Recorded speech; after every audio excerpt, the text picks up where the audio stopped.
Press one of these buttons and you get Jimmy Neutron. Press the other button and it's cactus underwear for everybody. Jimmy Neutron is up next. Now listen, I know what you're thinking. Yes, it's a tomato, I'm sorry. I just wanted to be funny. Welcome to Generic Halloween Video. I'm your host for tonight, Petco, and today we're going through some of the spookiest episodes of two of my favourite childhood shows. If I didn't mention something you wanted me to, make sure to put it in the comments and I won't cover it. But for now, let's get into the first spooky themed episode. Jimmy Neutron Boy Genius is about, you'll never fucking guess this, Boy Genius, Jimmy Neutron, and Nightmare in Retroville is the 5th episode of Season 2 on Google. Wait, no, where I watched it, it's the 4th episode. Oh, but it's the 6th episode. It's an episode in Season 2. But on Daily Motion, it's an episode in Season 1. Oh, fuck. When you watch this show, you quickly realize that, like, the episode listings are fucking crazy and absolutely everywhere. Like, for example, I have a DVD and it has Operation Jet Fusion Part 1, and then it has Beach Mummy Party, and then it has Operation Jet Fusion Part 2 in that order. The episode begins with the title card being a reference to Nightmare on Elm Street 2, apparently. Thank you, Wiki. The gang is gathered in Jimmy's shed right above the lab instead of in the lab for some reason, talking about what they want to be for Halloween. And I think this episode, like, entirely takes place on Halloween. So there's no reason for them to be discussing the Halloween costume this late. Mind my forehead, I decided I'm going to do a Jimmy Neutron impression for the rest of the video. Carl says he's going to be Llama Boy for the 8th time, but this time he's going to have a cape, so it'll be different. While Sheen doesn't even know, instead of just going as like Ultra Lord, as I expect. But they actually have an explanation. He wore out his Ultra Lord costume while watching Ultra Lord every single day. Jimmy, being the fucking tiny Ben Shapiro that he is, asks the gang if they get tired dressing up as the same thing every year and being like little children, because I'm an intellectual and I know what I'm talking about. They say no, and then we see the goat of all time, Hugh Neutron. Fab Five Freddy told me everybody's fly. Watching Octopus Man. Fucking watching some Japanese hentai like a real man. And as the boys walk past, he recounts the time that he wanted to get the costume, but he couldn't. Said it was too scary for a 16-year-old. I'll never forgive her for that. I feel you, Hugh. I remember when I wanted to get that maid outfit. Still haven't got it. Cole asked Jimmy what he's going to be for Halloween, and he recommends Albert Einstein Jet Fusion and Stephen Hawking. That smart guy in the wheelchair that talks with a keyboard. Who, if you didn't know, his last words were... Jimmy says he doesn't plan to celebrate Halloween, but he can make Carl and Sheen really scary if they offer to give him 25% of the Halloween candy. Bad deal. Don't do it. Don't. That's so much. You think I'm a fool? Call it 50, we got a deal. After a special Halloween transition of what every trans girl sees in her nightmares, we see what Jimmy claims to be his 27th best invention ever. That's very specific. Is that the entire joke? The Neutronic Monster Maker, which doesn't make monsters, it turns people into monsters. Anyway, Jimmy claims to have 102 monsters, but we know damn well there are not 102 slots on that wheel. And is that Michael Jackson? Sheen, having the fucking ADHD brain that he does, chooses the first monster he sees, which... that's my goat. It's been my lifelong dream to be covered in hair. And Carl chooses to be Dracula. Don't come to my house or else I'll suck your dick. Blood. I'll suck your blood. After Ghost Rider makes a cameo out of nowhere, the boys decide to ride off to trick-or-treat. Why are they driving past all these other houses? Do you know how much candy you could be getting? You're actually skipping all it. Like, are you dumb? Are you dumb? Are you stupid? Then Hugh falls into the lab and turns himself into Frankenstein's monster. I'm sure this won't come back later. The first house we see them hit is the principal's, and he gives them... well, I don't even know what the fuck that is. Also, this motherfucker shits himself. It's Halloween, these costumes aren't that creepy. Carl cuts himself on the wrapper and starts sucking off his finger, enjoying the blood turn into a bat and then dipping. Monster Maker must have mutated Carl's molecular structure on the subatomic level, altering his DNA. Damn, Jimmy, it sounds almost like the machine you invented to turn people into monsters turned people into monsters like you said it would. The full moon starts showing and then Shane goes full werewolf mode, and I don't know what the fuck half this website I have up means, but those little pictures aren't full moons on the 27th when this aired, or the 31st of October 2003, so myth busted, hoes. Jimmy Neutron will be right back. And if that isn't enough, it's gonna start up right where it left off. Are you ready for smarter, better, faster, stronger? Lab Rats is coming up next on Disney XD on Disney Channel.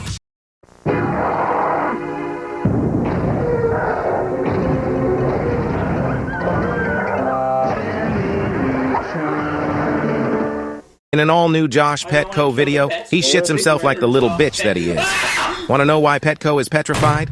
Watch the Josh Petco channel to find out.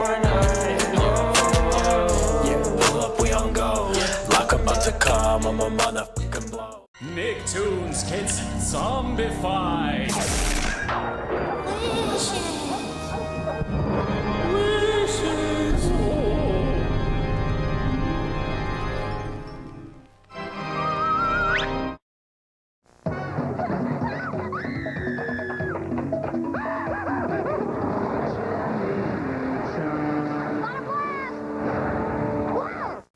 When will Jimmy Neutron be back?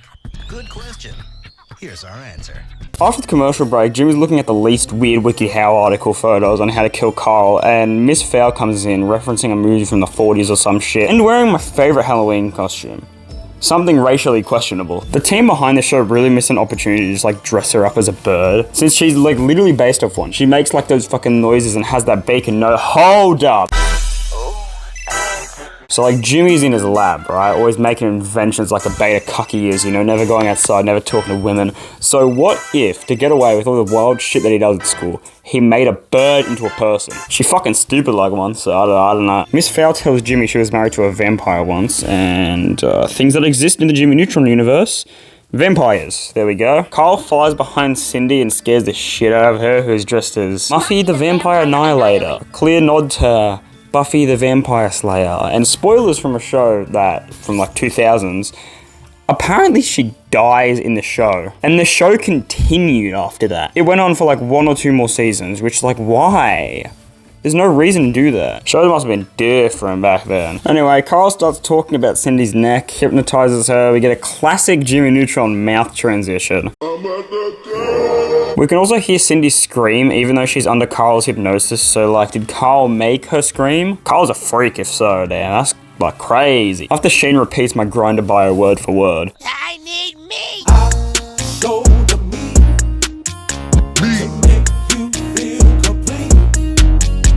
We get what has to be, like, one of my favorite jokes in this fucking show. Well, don't look at me. I'm a vegetarian. I knew it. Carl owes me $2.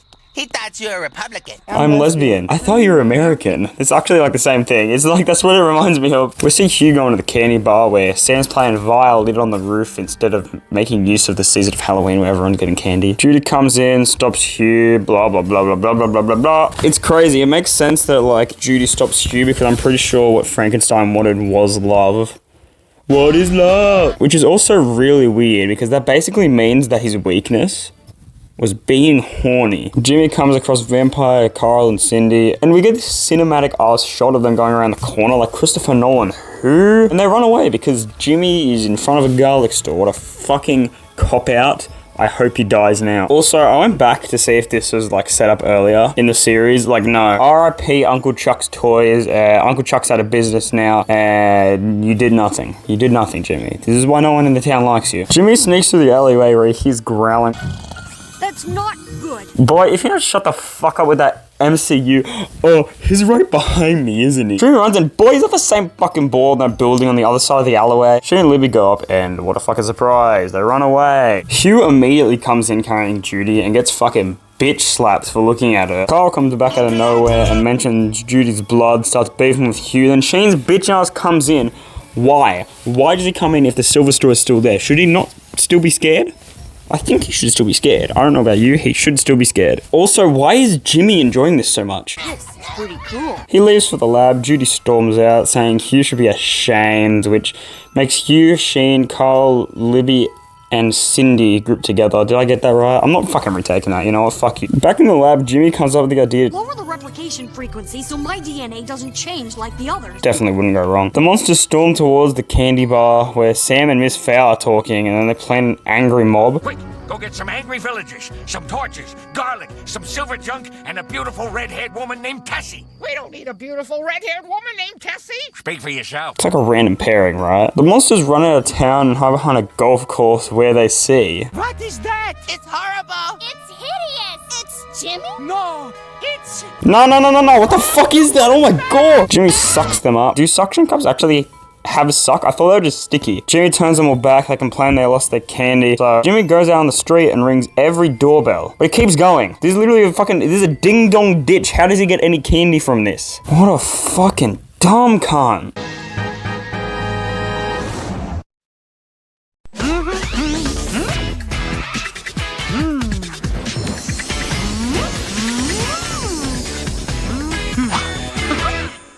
Even the next phase of human evolution eventually breaks down.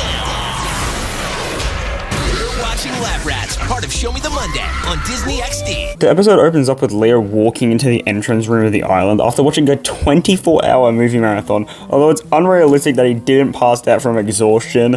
Like, holy shit. Anna, Bree, and Chase trying to set up the academies for Halloween while students are out for the field trip. We'll get to that in a second. Bree pulls out a bowl of disgusting slime. We find out it's last year's pumpkin. You know, I'm surprised it didn't keep. I'll be honest, that's what a pumpkin looks like after a trans girl.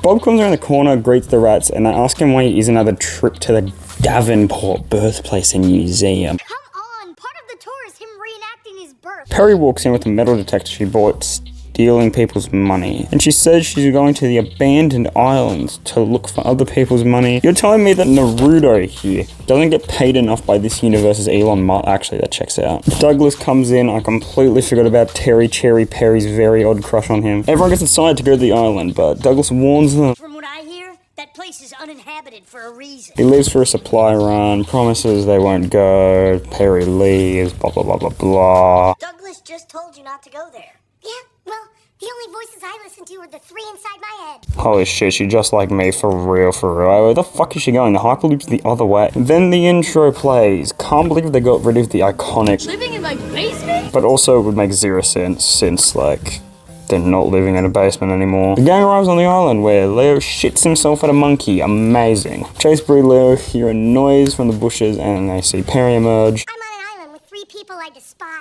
Don't know if she's referring to the voices in her head or to Leo, Chase, and Bree. She finds a skull. Fake skull. Chase makes a dropper. They leave the island. Perry stays back, picks it up. Very predictable, normal plot. We come back to the island where Adam's setting up Halloween decorations to drop down. He asks Bob to distract them. Bob doesn't understand Halloween. He has no idea. I'm distracting you so Adam can scare you with this fake Halloween thingy. Can't warn people they're gonna be scared before you scare them. Who would be scared when they know it's coming?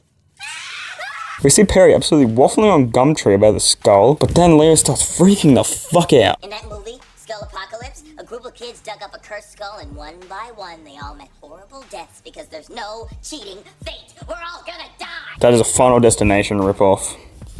But like straight up Final Destination shit. Seriously though, he randomly butts into conversations referencing a movie, like me referencing Disney Channel to my mates, like, who don't care. He just like me, for real. Like, he's like, we're the same person. Chase grabs the skull, walks away with it. We cut back to the training area where Bob, my fucking goat, is apologizing to Adam by making a tour of everything he finds scary, which includes an old math test, a potato, and Santa.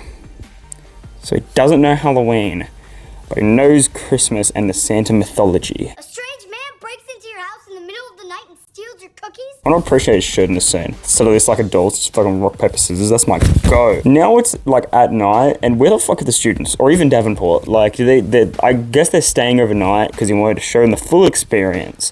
So maybe he waited, maybe he was born at like 9 p.m. or like 12 a.m. and he wanted to wait to reenact his birth at the accurate time, you know? Perry comes in the room screaming, saying Leo was right, she had 3 near-death experiences, which like fucking pussy numbers if you ask me. And the episode really takes off at this moment, as in this is the only cool moment in the episode, so strap the fuck in. The fans fall off the ceiling. Perry takes that as proof. Bree doesn't believe it until holy fucking shit.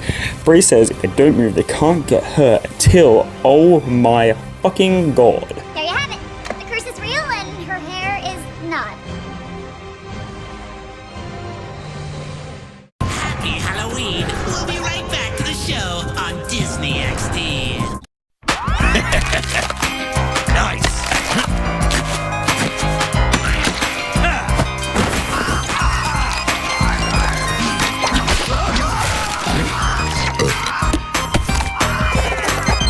Happy Halloween! And now back We come back to commercial. Now Brie, Perry, and Leo are explaining what happened to Adam. Only the people who took the skull from the island are cursed, right? Yes. Oh, cool. Then Bob and I are all good. Honestly, he's got his priorities straight. He starts walking Bob away like a mummy bird that he is. And Bob says that the knives and ceiling fern weren't actually a curse, but they were just done by Chase. And while the group are trying to figure out why the fuck would he do that, this happens.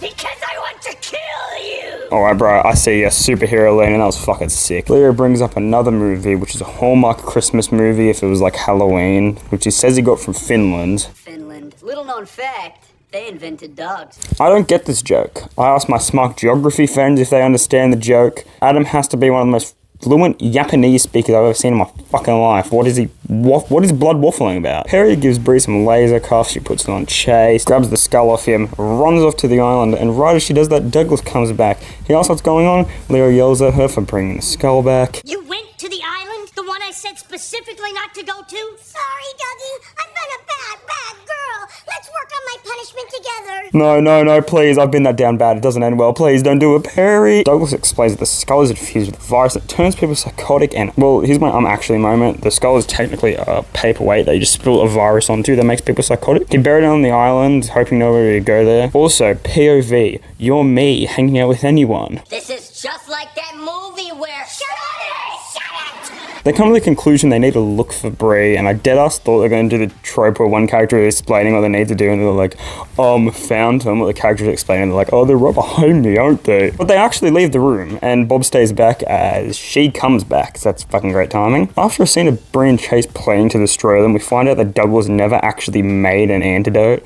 What a fucking genius. Leo comes up with the idea to use Davenport's Big D's. He literally calls them Big D in the show. It's like the weirdest fucking shit. What about Big D's nanobots? To heal them. So after a time skip, everybody's ready to go, looking for them. And they come in and like absolutely fuck their shit up. Chase uses telekinesis to fucking whack the thing out of his hands, and they're done for. You're already fucked. And as they approach and about to kill them, Adam walks in. They're so fucked right now. They're up against 3 feral superhumans. And, like, also, Bob and Leo have bionics, and they do fucking nothing. Adam holds up a weapon in his hand, stabs Brie and chases it, revealing he uses heat vision to make his eyes red and a bit of makeup to make him look effective. Everyone starts congratulating Adam for having a smart idea for once until... Who knew it would come down to me and this little tranquilizer thingy to save the day? In the end credit tag, we see that Brie and Chase don't remember anything from being infected. You don't remember borrowing $200 from me? No. Then it was $300. Douglas says he needs to go put the skull away with everything else of his evil past, and Bob shows up with it. Merry Halloween! Adam tells Bob off for taking the skull and takes it off him, and then the episode ends. I'll go get the nanobots. Thanks for watching this very, very rushed video. The next one will be better, I promise. It's really bad because I'm in this fucking costume. But thanks for watching. I'm gonna go... that pumpkin right there. Bye.